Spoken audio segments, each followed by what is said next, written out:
And you also played the kazoo. Why, yes. Tell me about this image here.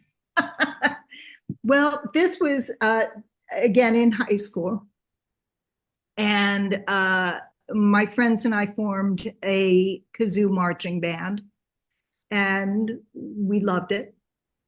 Um, and then when I went to college, I went to Drake University first for 2 years before switching to Kansas City Art Institute. And at Drake, there was a group of hippies who had a band called the Brattleboro Boogie Woogie Band and Blues Ensemble, led by Abe Goldstein, who played the accordion. And actually, he could play very well. But other people in the band, they all had played instruments in high school, not very well, but they enjoyed playing their instruments. And so he led the band, and people would come, and there was a slide trombone that only played one note, but it could really wail on that note. And there were just all sorts of crazy, goofy things, and they were really fun. And I loved it when they would show up and be playing. So I finally went up to Abe and said, I'd love to be in your band.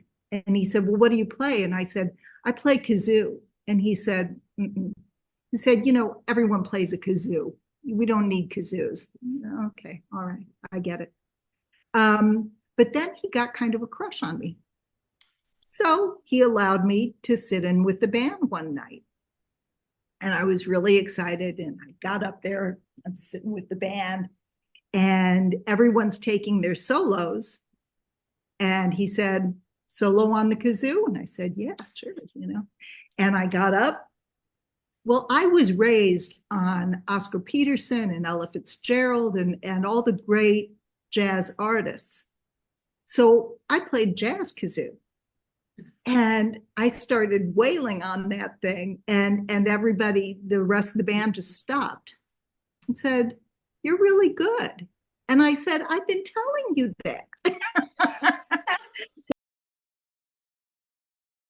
All right, so one of your earliest pieces was this beaded Pez container, Pez dispenser. How did this come about? Well, this is a piece, I didn't do this piece. This was by my sister, Julie Charles. Right. Thank you. Yes, she did this. I thought it was the funniest thing I'd ever seen. And so I wanted to try it too. So, after she was living in Seattle at the time, and she was visiting me in Hoboken. And after she left, it's like, I'm trying beading. This looks like fun. And I thought, something nice and small like a Pez dispenser would be good. And I thought, well, it makes all the sense in the world to do kazoos, since that's what I do. And because I always have a bunch of kazoos kind of sitting around. Not that I really play anymore, but they make me happy. So I started beading the kazoos and really liked it. And actually, so the next slide is of my kazoos. Mm-hmm. These were my first pieces. The one on the left actually is my very first piece that I ever beaded. And you can see that I'm already playing with pattern. Where Julie, liked to, if the Pez dispenser is red, she's going to use red. And where the heart is pink, she's going to use pink. She liked to do it that way. And what I liked to do was more surface design and working with pattern.